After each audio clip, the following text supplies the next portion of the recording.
আল্লাহর ইবাদত করো। প্রথমে বলছেন কি, আমি আল্লাহর ইবাদত করো। ওয়াবিল ওয়ালিদাইনি ইহসানা, তারপরে বলছেন পিতামাতার কথা। একটা হচ্ছে আল্লাহর হক আর একটা হচ্ছে বান্দার হক। সবচেয়ে বড় হক হচ্ছে কার? আল্লাহ। সবচেয়ে বড় হক হচ্ছে আল্লাহ। আল্লাহর পরের যে হকটা সেটাই হচ্ছে মা বাবার হক। আল্লাহ কি ইচ্ছা করলে অন্য হক এখানে আনতে পারতেন, কি কর আনতে পারতেন না? পিতা মাতার হকের কথা কেন আনছেন আল্লাহর পরে?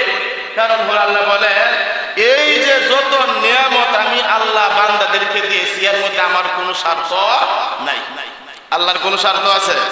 আল্লাহ বলছেন, ওয়ামা খালাকতুল জিন্না ওয়াল ইনসা ইল্লা লিয়াবুদুন, আমি মানুষ দুনিয়াতে পাঠাইছি, জিন জাতি দুনিয়াতে পাঠাইছি আমার ইবাদত করার জন্য। এখন বলেন, ইবাদত করলে কি আল্লাহর স্বার্থ? আল্লাহর কোনো লাভ আছে? হ্যাঁ, সবাই যদি আল্লাহর ইবাদত করে আল্লাহর কোনো ক্ষতি আছে? কোনো স্বার্থ নাই। এখন যদি আমরা কেউই আল্লাহর ইবাদত না করি, আল্লাহর নাফরমানি করি, আল্লাহর কোনো ক্ষতি আছে? কোনো ক্ষতি নাই।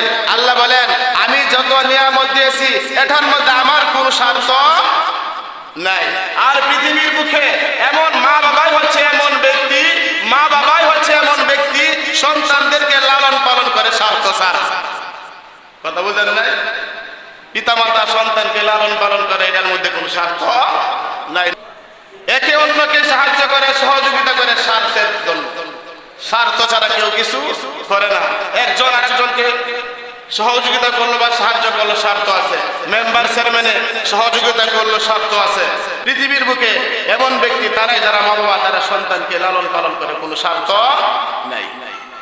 এই জন্য আল্লাহ বলছেন, আমি আল্লাহর পরেই হচ্ছে তোমার পিতা মাতার হক, অর্থাৎ পিতা মাতাকে পিতা মাতার সাথে ভালো ব্যবহার করতে হবে। ওয়া কাদা রাব্বুকা আল্লা তা'বুদু ইল্লা ইয়াহু ওয়া বিল ওয়ালিদাইনি ইহসানা ইম্মা ইয়াবলুগান্না ইনদাকাল কিবারা আহাদুহুমা আও কিলাহুমা ফালা তাকুল লাহুমা উফফিন ওয়া লা তানহারহুমা ওয়া কুল লাহুমা কাওলান কারীমা।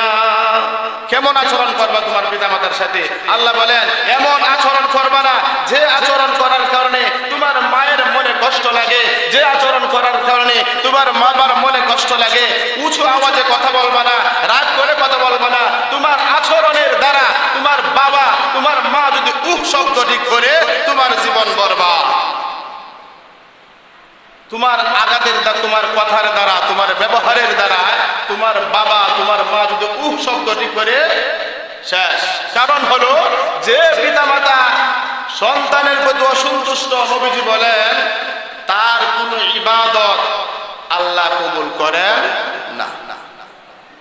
যে সন্তানের প্রতি পিতামাতা অসন্তুষ্ট, ওই সন্তান যতই নামাজ পড়ুক না কেন, যতই হজ যাকাত দেখ না কেন, যতই ইবাদত বন্দেগী করুক না কেন, নবীজি বলেন ওর ইবাদত, ওর নেক আমল আল্লাহর কাছে গ্রহণযোগ্য না।